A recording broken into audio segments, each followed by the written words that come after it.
குழந்தைங்களுக்கு சளி இருமல்னாலே நம்ம ரெகுலரா யூஸ் பண்ற ஒரு முக்கியமான மருந்து நேசல் டிராப்ஸ்னு சொல்லுவோம். மூக்குல யூஸ் பண்ற டிராப்ஸ். இதுல என்ன டைப்ஸ் இருக்கு, இது எதுக்கு யூஸ் பண்ணணும், யாருக்கு இதை யூஸ் பண்ணக்கூடாது அப்படின்றதுக்கான முழு இன்ஃபர்மேஷன் இந்த வீடியோவில் சொல்லலாம். இந்த வீடியோ ஃபுல்லா பார்த்துட்டு சேவ் பண்ணி வச்சுக்கோங்க. ஃபர்ஸ்ட் சலைன் டிராப்ஸ்னு சொல்லுவோம். அதுல சோடியம் குளோரைடு ஒரு 0.6% இருக்கும். இது பெரிய மருந்து கிடையாது. இது நேசல் பிளாக்கை ஜஸ்ட் கிளியர் பண்ணிவிடும், செக்ரீஷன்ஸை குறைக்காது. இந்த சலைன் டிராப்ஸ் பொறுத்த வரைக்கும் நியூபார்ன்ல இருந்து எல்லா ஏஜுக்கும் இதை யூஸ் பண்ணலாம். இதனால பெருசா சைடு எஃபெக்ட்ஸ் இருக்காது.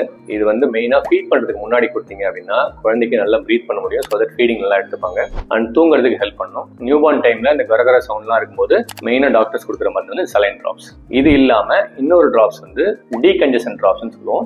அது சைலோமெட்டசோலின் அப்படின்னு ஒரு மருந்து இருக்கும். அந்த மருந்து வேரியஸ் கான்சன்ட்ரேஷன்ல இருக்கலாம். இந்த மருந்து என்ன பண்ணும் அப்படின்னா மூக்குல இருக்க பிளட் வெசல்ஸ் சுருக்கம் பண்ணி அதனால செக்ரீஷன்ஸ் எல்லாம் பார்த்துக்கும். இது மெயினா மோர் தென் 1 year old சைல்டு தான் கொடுப்போம். Less than 1 year old use பண்றீங்கன்னா டாக்டரோட அட்வைஸ் எல்லாம் யூஸ் பண்ணாதீங்க. என்னோட மெயின் ப்ராப்ளம் என்னன்னு பாத்தீங்கன்னா, இதை ரெகுலரா யூஸ் பண்ணோம் அப்படின்னா மூக்கு ரொம்ப ட்ரை ஆயிரும். அட் த சேம் டைம் இதை யூஸ் பண்ணிட்டு நிறுத்ததுக்கு அப்புறம் ரீபோன் கன்ஜெஷன் அப்படின்னு சொல்லிட்டு மூக்குல திரும்ப செக்ரீஷன்ஸ் வரதுக்கு வாய்ப்பு இருக்கு. அதனால டாக்டர்ஸ் எத்தனை நாள் இதை கொடுத்தாங்களோ அத்தனை நாள் மட்டும் யூஸ் பண்ணிட்டு இதை நிறுத்திக்கிறது பெட்டர். ஸோ இந்த 2 டிராப்ஸ்க்குள்ள டிஃபரன்ஸ் நமக்கு தெரியும். ஸோ இதை எதுக்கு யூஸ் பண்ணுற இன்ஃபர்மேஷன் புரியும். ஸோ இந்த இன்ஃபர்மேஷன் உங்களுக்கு யூஸ்ஃபுல்லா இருந்துச்சு அப்படின்னா ஃப்ரெண்ட்ஸ் அண்ட் ஃபேமிலிக்கு ஷேர் பண்ணுங்க.